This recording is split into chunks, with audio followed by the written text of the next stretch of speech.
Hello to all of you and welcome to this session. It's actually our last webinar for the year, so suitably, it's on the topic of how to create an effective learning and development strategy for 2021. Please do send in any questions you might have throughout the webinar, and our panelists will try to address them either during or towards the end when we will have a Q&A. You can access the question function by clicking on the question mark on the side of the screen. It's my pleasure to welcome back our two panelists, Sergey Gorbatov and Angela Lane. The floor is yours. Thank you so very much and welcome everyone. Today it is my privilege to introduce my colleague, friend and co-presenter, Dr. Sergey Gorbatov. Sergey writes, speaks and teaches about the complex science of human performance while making it simple for us all. He brings a lot of deep expertise from Fortune 500 companies, but it's combined with the rigor of academia. A Russian native, he also has lived and worked in the US, South Africa, Spain and Switzerland. Thank you, Angela. And it's my pleasure to introduce Angela Lane, who is a senior executive with more than 25 years of experience leading global human resource functions. Angela is an influential thinker, producing award-winning strategies in talent management and leadership development. She has lived, studied, and worked around the globe, a native Australian, currently resides in the United States by way of Europe.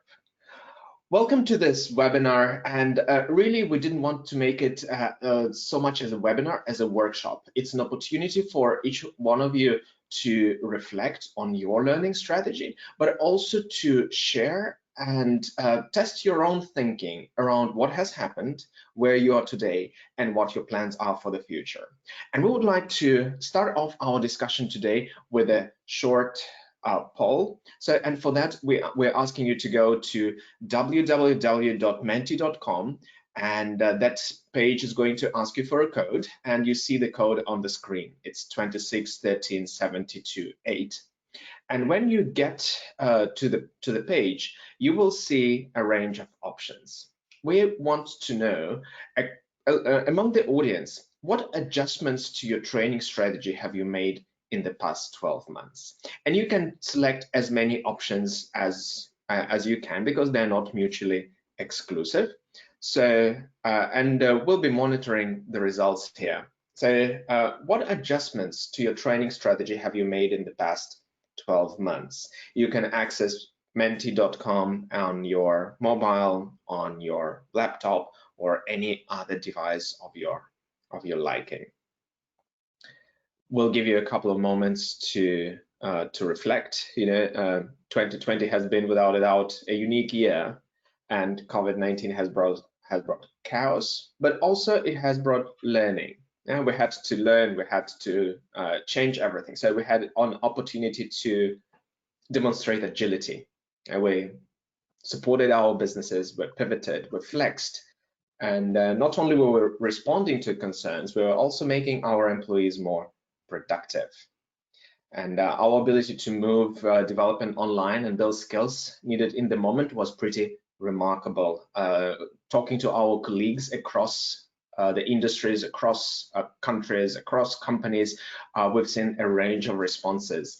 And looking at the results that we see now, well, I'm so happy that the first choice got 0 votes, made no changes. That would be a problem. Quite concerning. So if we look at the results, the top 3 options will continue to deliver pre-existing content, but with virtual delivery. So flipping what you had before, just making the means of delivery different. Reviewed the content and made some major adjustments. Figuring out, you know what? The environment has shifted. The context has changed to such an extent that what we had before is now obsolete or irrelevant. And the majority of response acquired internal capabilities to design, deliver programs digitally. So not only focusing on the programs, but also on the composition of the team and their internal capabilities. So I'm sure that these actions that you've made to change your strategy, to change your teams, were in response to the changes in the external environment. So now let us share with you the shifts that we are seeing in the in the external environment and what is happening. And Sergey, absolutely great to see those results, because people are clearly anticipating that we're in a changed environment. And we absolutely see that. And we see 3 shifts that we've experienced in 2020 that are really driving those changes. And they're shifts in emphasis. We don't want to say they didn't exist prior to COVID, but certainly these trends have been emphasized over the last 9 months. And their significance is absolutely causing development professionals to have to rethink priorities. The first of these shifts we'll think of as going from stable to what we're calling ready for change. If nothing else, the last 9 months have taught us that responsiveness, agility, the ability to flex quickly are the skills that trumped traditional success criteria. Things that used to be more important, the size of my business, the stability, the hierarchy and structure that implies, that roadblock got thrown away, and success went to those who could flex and create their own rules.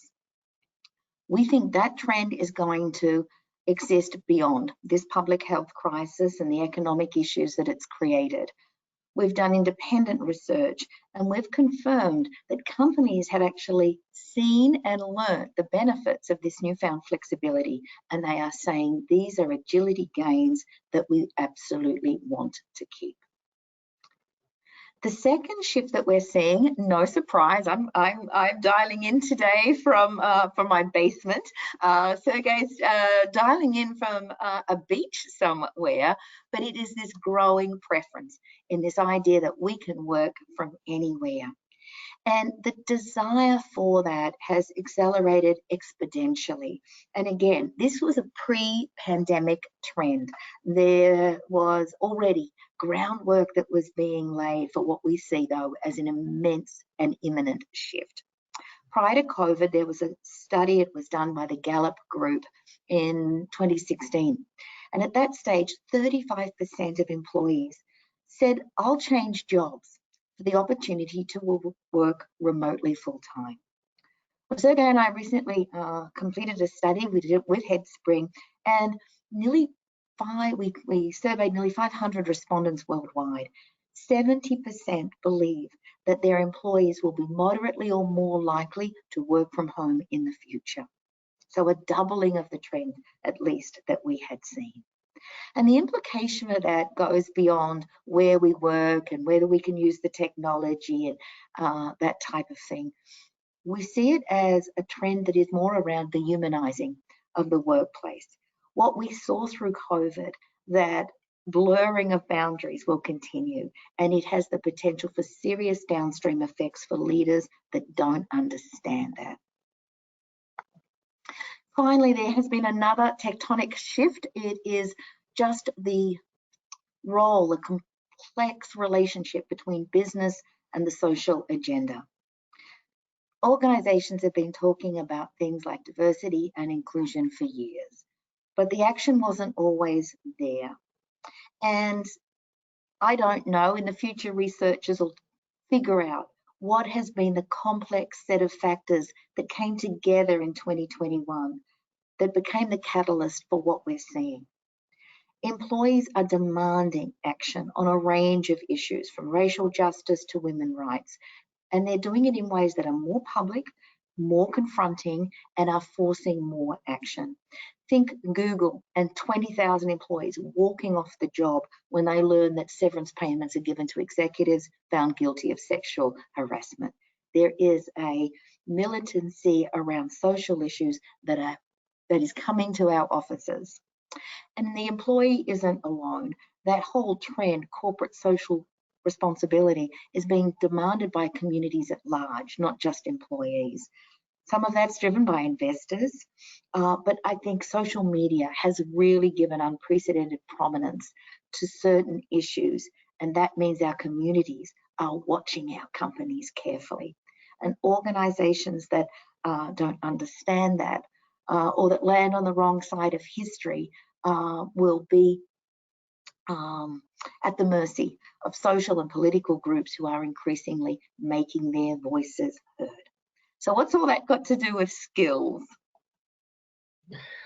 Looking at these shifts together, we asked ourselves, in this changing environment, which critical capabilities come to the fore?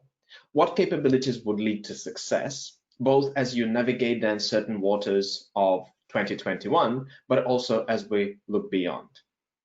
And if you look at that, the shift from stability to change, that is the change in the context in which we operate.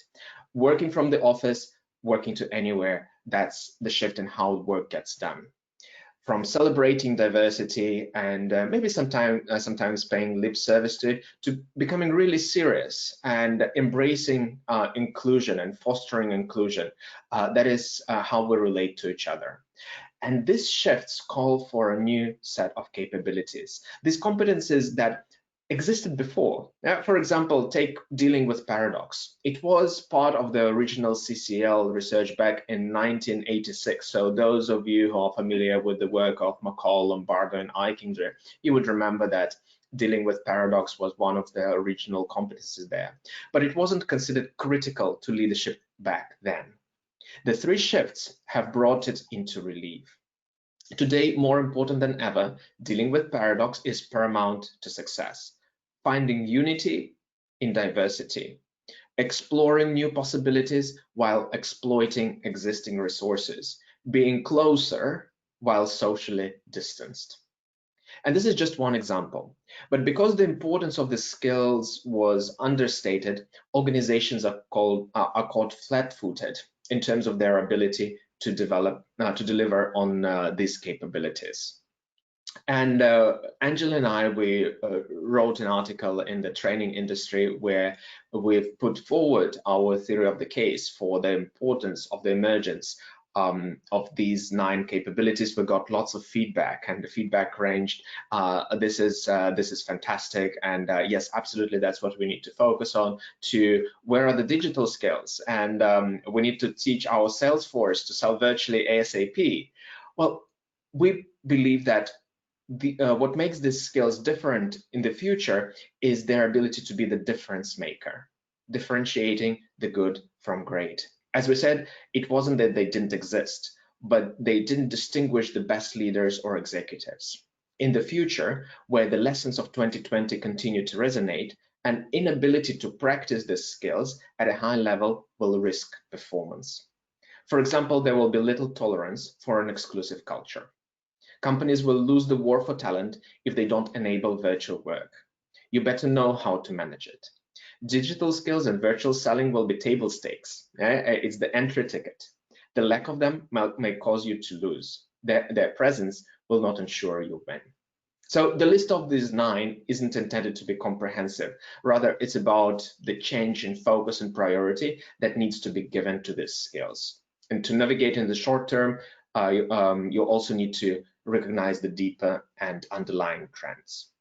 So we shared that article with you as a pre-read, but as a recap, let's spend no more than 1 minute per capability, per competence, and we'll briefly go through them to make sure that we are on the same page. Meaning creator. At home or at work, we have lived through a collective shock. It has taken its toll. We've learned this from the 2008-2009 financial crisis. For employees, job unemployment and security will rise, while physical and even mental health will drop. Recessionary times result in employees becoming more emotionally distant from their employers. But when people make better sense of what's going on, they're less likely to experience these negative outcomes. Making sense is a deep psychological need. As with any disruption, leaders have a role helping to make sense of the change. Leaders give legitimacy to our range of personal responses and give confidence through purpose. So double down on purpose and the big picture. We are unique as species, as human beings, in that we're driven by an innate and compelling desire to find meaning in our lives and the work that we do. That's why we build places of worship, read books, do science. And when we do find that meaning, we function better as creative human beings. We feel more complete, we are more productive, and we experience greater well-being. The next one is, we call it safety provider. It's critical in the era of uncertainty to signal safety. Martin Seligman, the father of positive psychology, established that stress causes much less damage when people feel safe than it does when they feel threatened. Leaders have the responsibility of making others feel safer, which they can do by providing clarity and predictability. Nobody but charlatans and consultants can predict what will happen in the future, but leaders can create safety by focusing on what they and their employees can do and by providing honest reassurance for the near term. Doing so will reduce the anxiety and help them focus on their work. In the early days of COVID, AbbVie, a global biopharmaceutical company, recognized the insecurity the situation created, especially as it related to job security. AbbVie's CEO took the decision and the risk to announce that no employee's job would be lost as a result of the pandemic. It's a challenging claim and certainly not one that all companies could make. But with that certainty, employees could feel secure and focus on what the CEO knows to be real priorities: continue to produce life-saving drugs despite the crisis and completing one of the largest acquisitions in the industry's history, the $65 billion acquisition of Allergan. Performance Orchestrator. I would like to share with you an example. During COVID, Danone, and those of you who like yogurts would recognize the company name, Danone decided to launch a new packaging lines for yogurts in Mexico. Previously, a team of engineers would fly in from Paris to set everything up and teach the local engineers to run it. When flights were canceled and everyone was grounded, the global team from Paris explained to the local engineers how to set up and run the line, and it was successfully launched on time with no disruption. The Mexican customers could enjoy the yogurts and they tasted well. The truth is, you cannot command and control in today's context. That will paralyze the organization. You must trust your people, do a good job. So become more of an orchestrator. Set direction and outline the environmental conditions and boundaries. Less control, more context. Give sense to others on what needs to be accomplished and by when. And enable your team to make decisions without approvals. For that, you must remove barriers and create opportunities for others to step up. Creating a culture that delivers on business strategy is the differentiator for business organizations. On everyone's mind now, of course, is the question: if everyone works from home, how do we maintain a culture that enables success? But hard doesn't mean impossible. Building culture requires intentionality and discipline. Intentionality in which behaviors leaders reward or punish, and discipline in doing so consistently. MIT conducted research that showed that during COVID, leaders had a high awareness of the impact of circumstances on culture. In fact, during the period April to August, employees' assessment of organizational culture improved, achieving unprecedented heights. This might be expected given lockdowns, layoffs, and general uncertainty, but MIT's analysis confirmed that the efforts made by management to communicate and engage resulted in improvement in culture, while everyone could have predicted otherwise. Knowing this, the risk is obvious. A failure to maintain the levels of engagement that accompanied the pandemic will see a negative shift in culture. Future state leaders will know that engagement and culture are not tactics to be employed during a crisis, but it's an ongoing requirement for the future. Thanks, Sergey. 1 minute each, you reckon? I'm ready. So guys, empathy, you know this, has never been more in demand in the workplace than it is right now. And for many of our leaders, dealing with the personal and emotional fallout of COVID actually became the priority. Running the day-to-day business out of necessity had to be relegated to a very close second. And for the employee, so it was tough for leaders, but for the employee, their performance was in the context of often deeply personal experiences, whether they were managing personal health, managing economic consequences, perhaps it was child or elder care, isolation, and so much more. At a time like this, the research confirms that being ignored by your leader is actually more damaging than having a leader that just treats you poorly. During tough times, leaders, or employees rather, turn to their leaders. And it's not only for guidance on the work or priorities or for feedback, it's actually for emotional support. And so the role of a leader as a builder of trust becomes important. And we actually had a question on how does trust fit in. Thank you, Pascal. So here is where it fits in. Leaders learning that their attention to the needs of others is so important is what is going to build that trust. And we know that trust is a really rare commodity, but it is a prerequisite to having employee followership. So it's important that leaders build that trust, and they're going to do that through being that great interpersonal sensor. And that's going to mean things like celebrating even the small wins along the way, giving those words of appreciation, even if it's just a virtual high five, shouting out for creative solutions or exemplary behavior, building enthusiasm and making that contagious, creating that environment that connects to the individual. The individual that we might think of when we look at that interpersonal sensor also has a bigger manifestation. So I want to talk about community and the fact that leaders will need to be in the future community managers. And when I say that, I have two aspects in mind. The first is managing community within organization. So you know organizations are made up of lots of communities, and we work in a world that's complex, and we have to manage different stakeholders. We manage in matrices, we manage in all sorts of ways. And that's especially magnified. Those complexities are magnified when workers aren't together. How do leaders go about actually turning all that mess into community?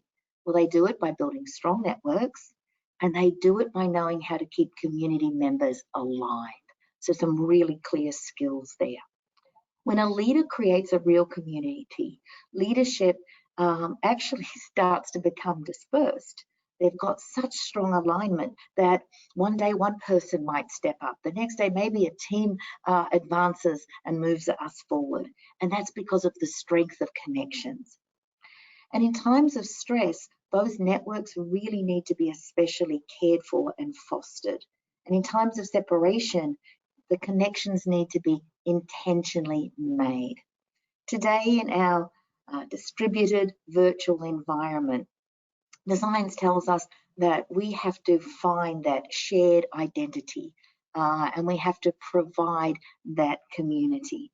And the best leaders don't assume that that's just going to happen, they make it happen. But I did say community in two senses, and the second is that community outside our organisations. Right at the outset, we talked about this trend that the boundaries between our personal lives and our lives at work are all blurred, and that means our social communities are part of our organisations and vice versa. Increasingly, we are going to ask our leaders, expect our leaders to build bridges with local communities and external constituents. And it's going to be a part of the skill sets we need to build. Concept of community, internal, external, it's complex, but it's also at odds with things that we already do really well, like hierarchy and control. Community is about connections, and those connections are independent of matrix and functions, and things like hierarchy, control, silos, those things create fragmentation and get in the way of cohesion. So leaders are going to need to reconcile that, and it's very challenging. Right at the outset, we talked, Sergey used the example of managing paradox as an example of something we've always known has been a skill, but it didn't rise to the importance of a differentiator. What is this managing paradox? What's it all about? Well, Lego, the famous Dutch company, is perhaps the expert in this field. They posted years ago 11 paradoxes on the walls, and for more than a generation, they've used that to remind managers that all of us walk a tightrope. Managers that see this list understand that they have to kind of inhibit more than one role at any one time, and sometimes those roles are in opposition to one another. So let me share some of Lego's paradoxes with you. These are fantastic. We have to take the lead while receding into the background. We have to plan the workday carefully while being flexible. We have to be self-confident while being humble. And you can see here we've quoted two of Lego's CEOs. Lego's been an enormously successful and innovative company, and it has ridden the waves of huge change in trends, and so successfully. And we believe that part of that success is their great example as a manager of paradox. For leaders today, they are going to be dragged into what may seem like very different directions simultaneously. And that will create tension and it will create stress. For the leaders that can learn to embrace that rather than reject it, who can learn to live in it rather than try to see it as a problem to be solved, they're going to display greater flexibility, creativity, productivity. Solving or resolving the constraints is actually going to enhance performance rather than the choice between constraints. Research calls that a paradox mindset, and there has never been a more important time for us as talent developers to develop that in our leaders. Decision making has always been an important business capability, no doubt about that, and more so than ever now. But how we taught people to make decisions, how we taught them to think about decision making is evolving. And I want to share an analogy, and I have to confess, this is not mine, this is Sergey's analogy. So I want to give him credit for it because it helped me enormously get clarity on this idea of the nimble decision maker. So think of roulette. Roulette is a game of chance. You make a decision. I decide to bet on number 7, but actually it's a guess. I am hoping that my guess is right. That's never been a great strategy for organizational decision making and organizational success. Typically, strong organizations approach decision making like a game of chess. And everybody is crazy at the moment for there's a new series on television, and I'm going to forget the name. The Queen's Gambit. Everyone is going crazy about chess and learning chess. And companies played chess as far as strategy went. They would think about strategic decisions. They would think about a series of possibilities. The environment, though, was relatively stable. You knew your pieces. You knew which paths they could take and what options you had. It was clear. Complex, but clear. Today, a better analogy for decision making is that of the blackjack player. What does it take to be great at blackjack? Well, you manage risk. What you're actually doing is managing risk. You're sensing the situation, so there's still luck involved like roulette. There's still skill involved like chess, but in blackjack, you don't get to influence the hand that you're dealt. Unlike chess, where you have your set pieces, you don't know what you're going to be dealt. All you can do is control the hand that you play. There is a famous expression that chance favors the brave. Louis Pasteur, the renowned chemist, actually came along and corrected that. He said, no, chance actually favors the prepared.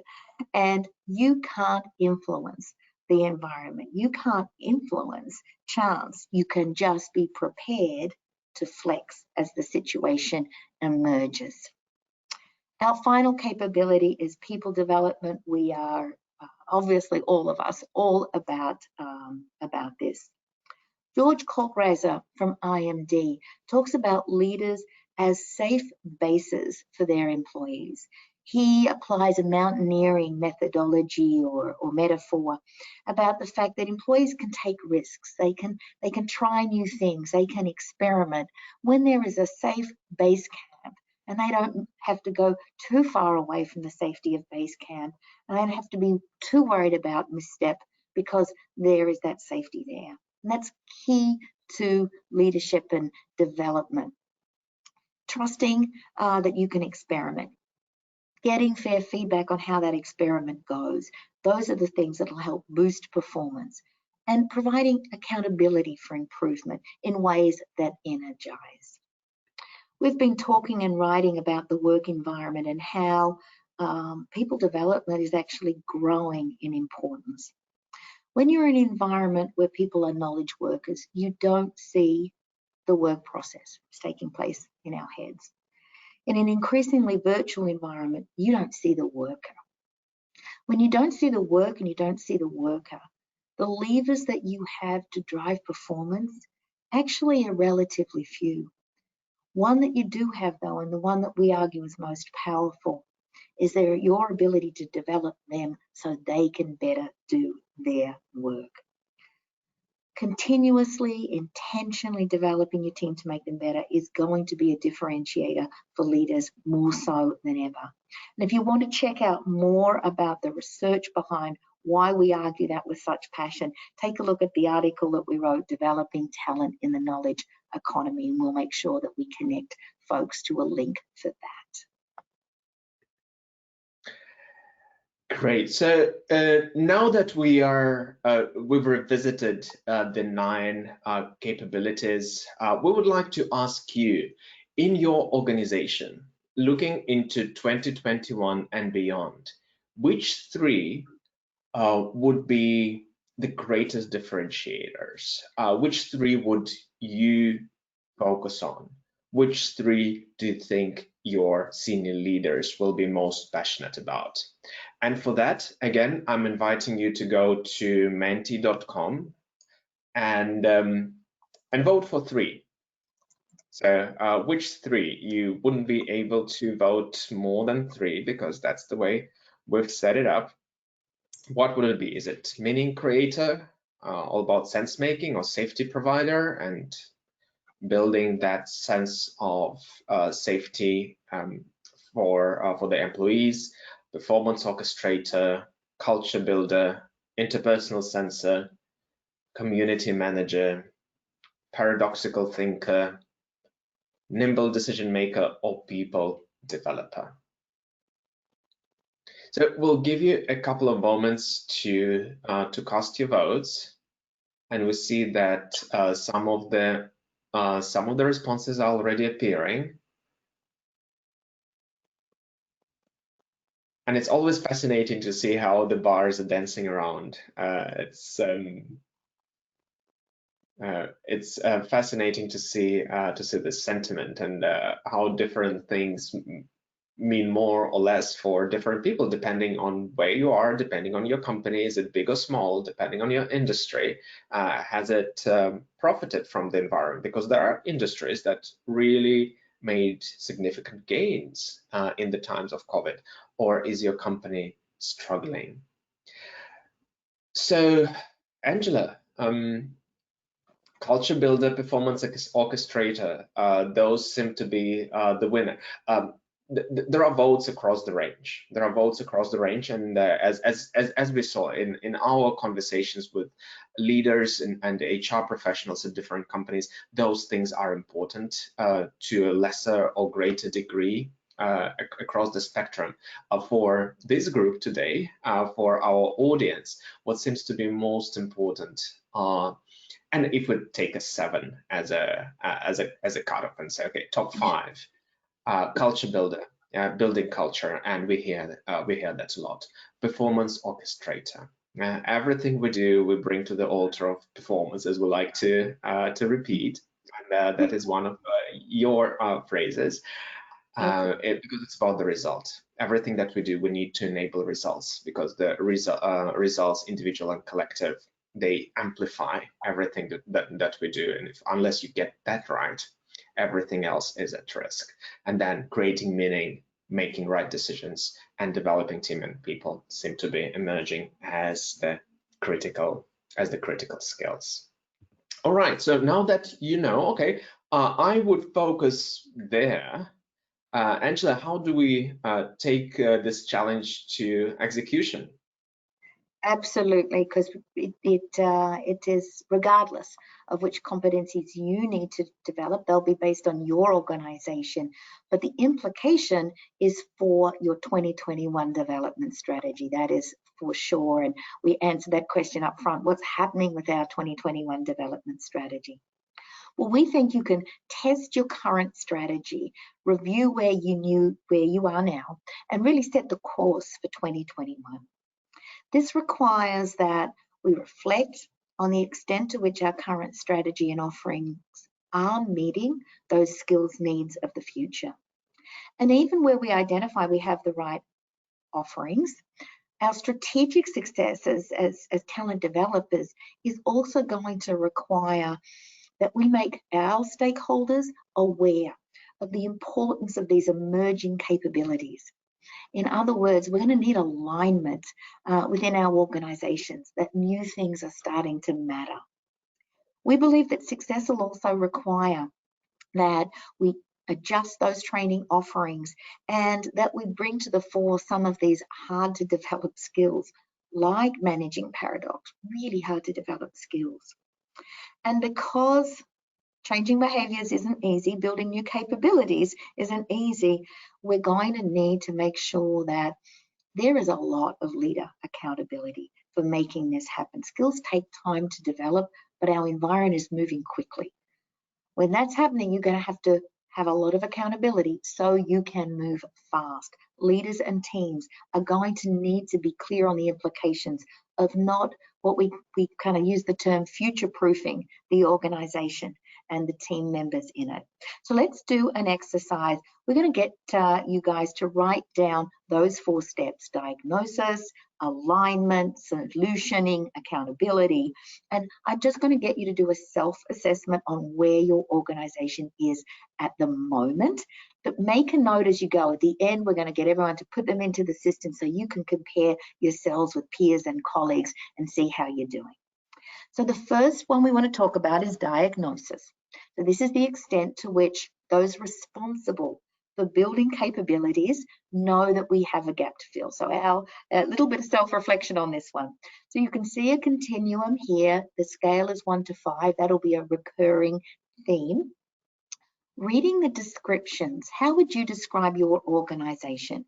You might score your organisation towards the left if there's little or no recognition amongst your colleagues, the learning professionals, that the needs of the organisation are changing. You might be at the other end of the spectrum where HR is aware of the gaps and really prioritising on that. This is a way of thinking about the level of awareness of future business needs and whether that's aligned with your development strategy. So take a moment to record your response anywhere along there from 1 to 5 and keep that number close because, as I say, we will come back to it later. The second step is our step of alignment. And remember I said that's the extent to which leaders and employees are aligned on the need to evolve in relation to the changing future that we're all facing. So again, consider a continuum, same scoring, 1 to 5. Where's your organisation? For example, are you hearing from your C-suite? Are you hearing from your employee base that, you know, this COVID thing, that'll blow over. This is, you know, when we return to normal, we often hear people talking about returning to normal versus other folks talking about, well, maybe this is new normal. So where's awareness with your leaders and where is alignment about the agenda? You might be at the end of 1, you might be at the end of 5. So record your response. And as I say, keep that close. We'll come back to that later. But before moving to our third element, I want to do a little bit of or share a little bit of a tool that you might use if you're not sure that you have that alignment with senior leadership and if you want to spark that conversation. So here is a practical tool. It's a helpful tool, and it's really intended as a practitioner tool. It's a super simple template. As a development professional, you can introduce the emerging competencies that we've discussed to your leaders. You can talk to them about the fact that there is a view emerging in the industry that these are differentiators. And you can have a discussion on where do you think you are today, and where do you think you'll need to be around each of these in the future? And it can be as simple as asking your leaders, let's rate how our teams are today. How are we at managing community? Are we great at nimble decision making? And trigger that conversation, but then quickly pivot into how important is that going to be to our future? How important will that be 2021 and beyond? And this simple template then lets you prioritize. Here are those capabilities where we have the biggest gaps. We offer it up to you as leaders. It is not scientific, but we believe directionally it's a really helpful guide that can point your organization to the skills that you need to build. But perhaps more importantly, it provides a basis for you to get some alignment with leaders about what those areas might be, what might be most valuable. And through that process, you'll be starting to raise leader awareness. And once that awareness is raised, you can start your work of building that alignment, getting that consensus around where those gaps are. So we think it's a small, a small tool, simple tool, very pragmatic, but really facilitates the types of conversations that you as a business-focused professional would want to have about the organization of the future. It's a great tool, Sergey. It is. It is. Really helps to get that alignment and bring everyone to the same page and have a discussion. And that's important to have the discussion before you move into solutions. It's good to have a shared destination before you go into action. So this third step is the extent to which leaders have a roadmap for how they will deliver solutions that they're confident that will fill the capability gaps in responding to changing future. So consider this new continuum again from 1 to 5. Where 1 is our solutions don't match our skills needs or are not effective, to 5, our solutions are dynamic and we're constantly making changes and adjustments. In our first poll, there was 0 responses on we haven't made any adjustments. So I hope that you will be somewhere more towards the right side of the scale. There will be no 1s, but there might be a 2, there might be a 4, or there might be a 3. And maybe if your organization is really treating that as a priority area, there might be some 5s. Perhaps you have offering, but it's not fit for purpose and therefore ineffective. That's an important consideration that would skew your score towards the left. If your solution enables the business processes and is timely delivered in an efficient and effective way, then that would be towards the right. So give yourself a score and write it down. And one tool that we use in mapping out thinking and engaging others in discussion, very simple. It's 2 axes, and it's an exercise that you can do with your HR or your training team, with some of your leaders. As you look at those 9 capabilities, you need to consider: do we have the content and do we have the delivery? The first question depicted here on the vertical axis is about the content. Do you have the content subject matter experts within the organization, and who would have the capacity to deliver that? The second question shown on the horizontal axis is about delivery. Do you have the digital capability you need to deliver high impact training solutions in 2021, but in an environment where people will increasingly be disconnected from any central location? And depending on your answer, you will have a blueprint for your own team's internal strategy for how you will meet the needs of the business. And for different companies, for different industries, for different circumstances, the answer might be different. It might be build your own solutions if you have a lot of internal expertise to teach that, and you have your own network of professors, and you have the solutions that are already in place and that you can leverage. Or you may not have that, and then it will be, oh, call head spraying, and that could be the right solution for you as well. But use this tool to generate those discussions in your training team and with your colleagues to understand where you are and what would be the best way forward. And finally, accountability. Consider this continuum. Accountability is the extent to which leaders face consequences for their actions in future-proofing their teams. Again, score from 1 to 5. If leaders do nothing to build the skills for the future, and there are no consequences for that, nobody reprimands them, their reputation doesn't take a toll, their performance ratings are unaffected, that's a score skewing left. Building capability has value for the business. Like any value driver, it has to be optimized. And both parties need skin in the game. For our solutions to be effective as an L&D function, as talent professionals, business leaders must be held accountable for implementation and application. So we would like you to record your response on the 1 to 5 scale. And we'll return to the score later, just after we have given you one more tool. On the topic of accountability, a very useful tool that we often use to gauge leadership accountability, we borrowed it from a talent guru and our friend Mark Efron. He calls it accountability ladder. For any issue that is organizationally important, assess the degree of accountability for doing or not doing something.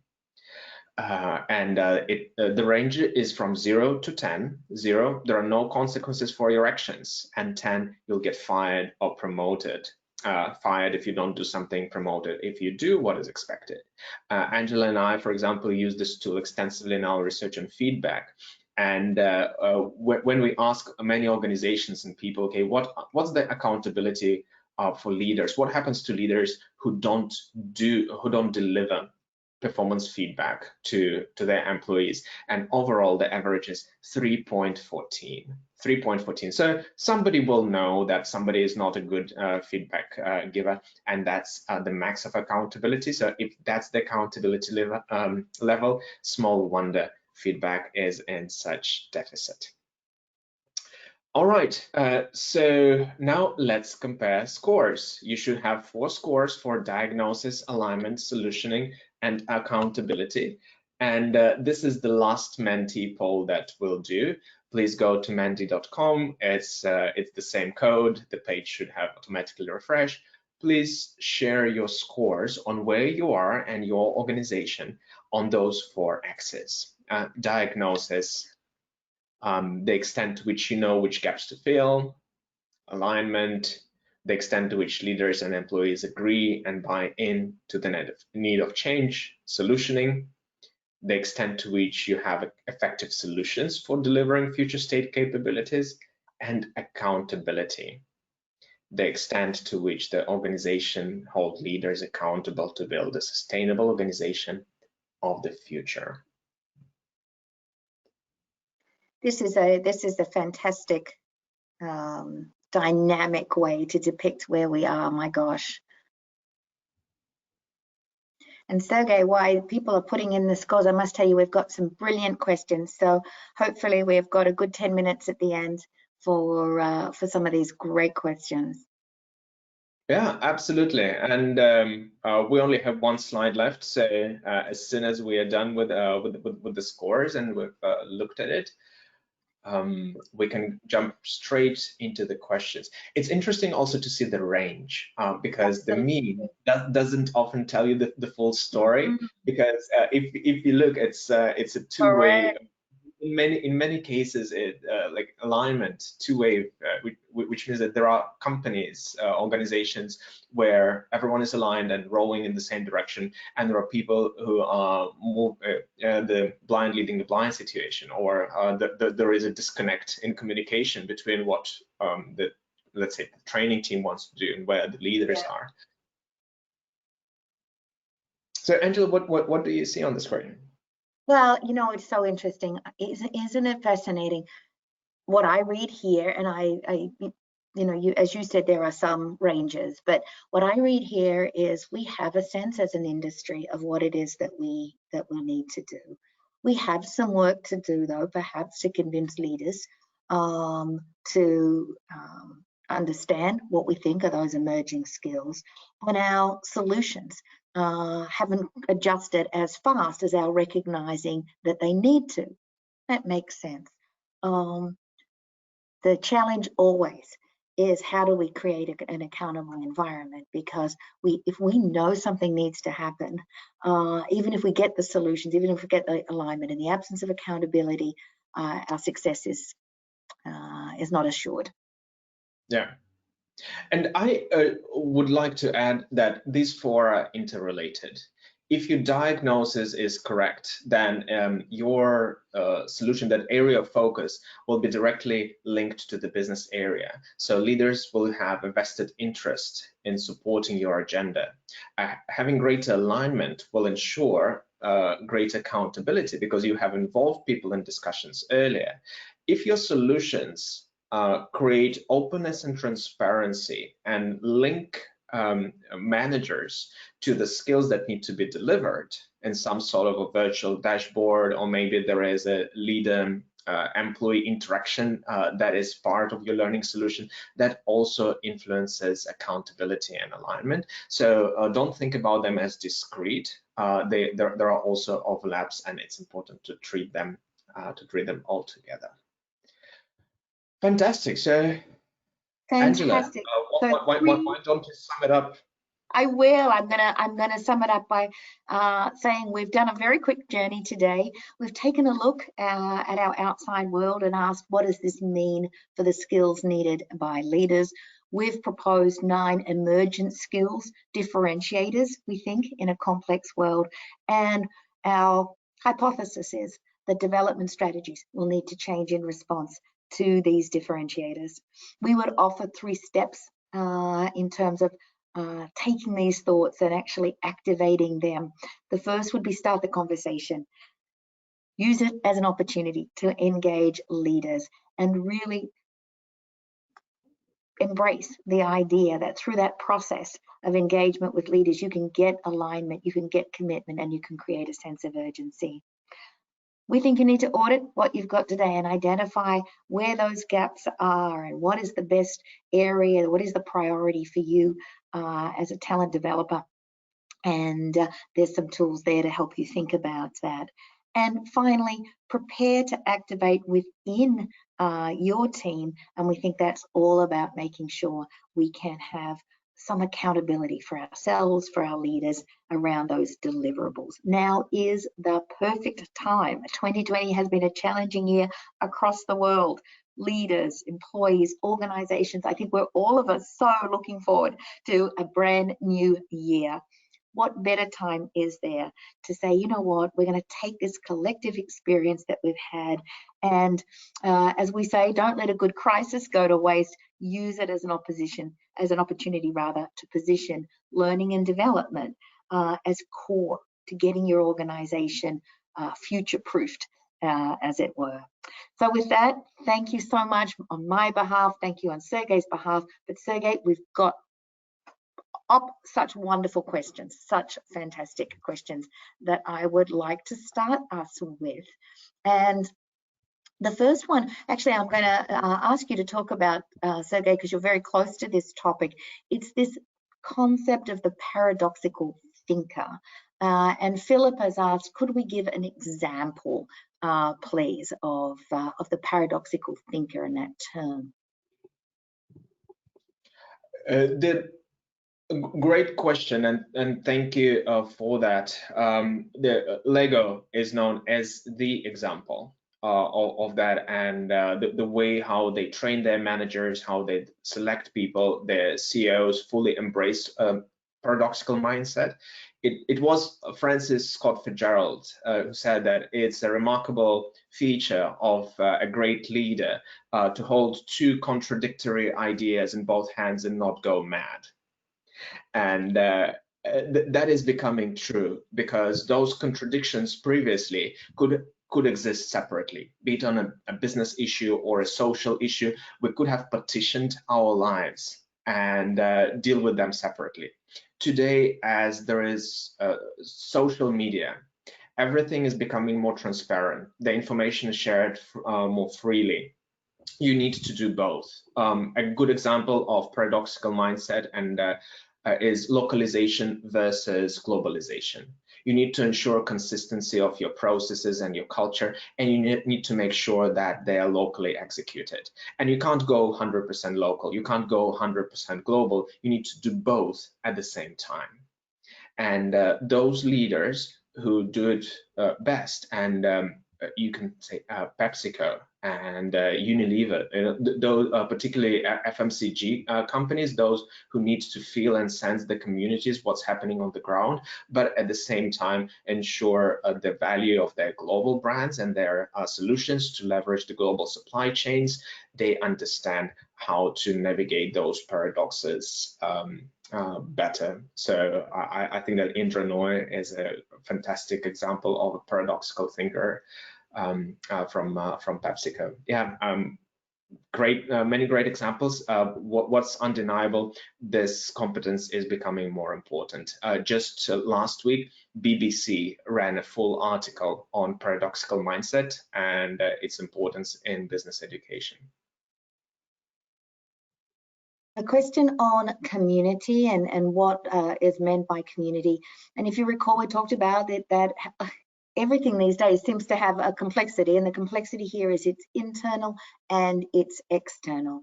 So when we think about how do leaders become community managers, one is around awareness.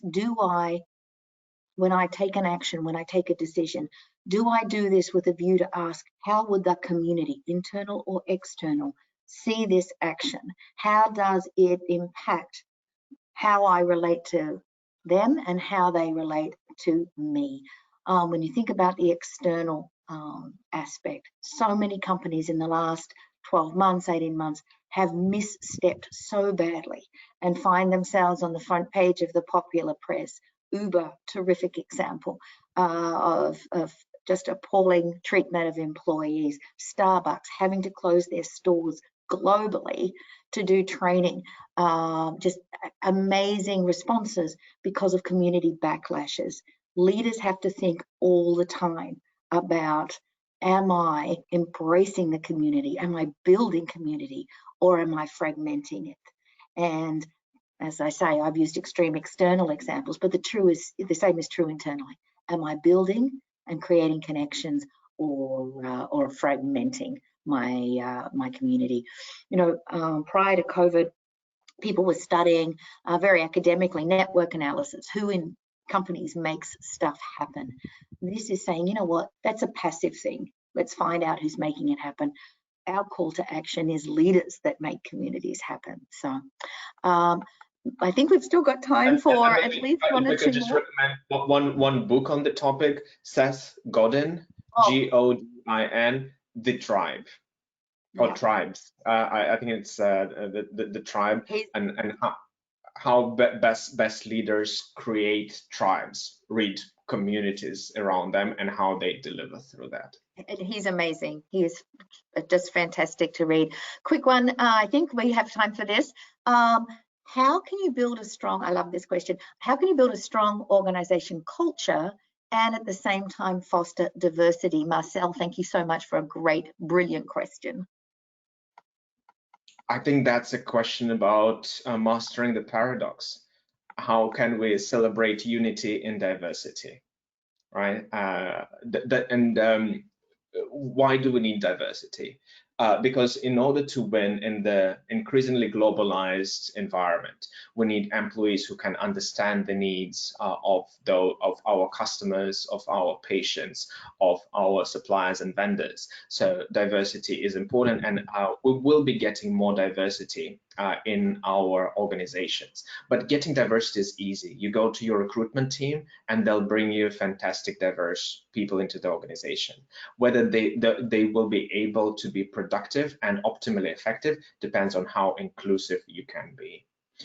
So those companies that will be able to balance that and to deliver both diversity and inclusion at the same time, and fostering the sense of community and cohesion, through focusing on similarities and what unites us, and aligning everyone around the vision, the strategy, the purpose of the company.